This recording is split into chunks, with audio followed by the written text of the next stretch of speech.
SMS এ সাড়া না দিলে জাতীয় পরিচয়পত্র সংশোধনের আবেদন বাতিল করে দেবে নির্বাচন কমিশন।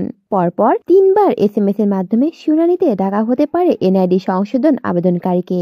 সম্প্রতি ইসির এনআইডি সেবা সহজীকরণ সংক্রান্ত কমিটির সভায় এমন সিদ্ধান্ত হয়েছে।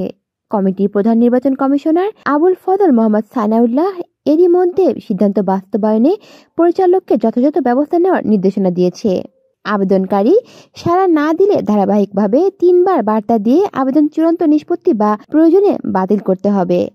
জাতীয় পরিচয়পত্র মহাপরিচালক এএসএম হুমায়ুন কবির এই বিষয়ে বলেন, ঝুলে থাকা 4.5 লাখ সংশোধন আবেদন 3 মাসে নিষ্পত্তি করার চেষ্টা করব, যাতে দুর্নীতির কোনো সুযোগটাই থাকবে না।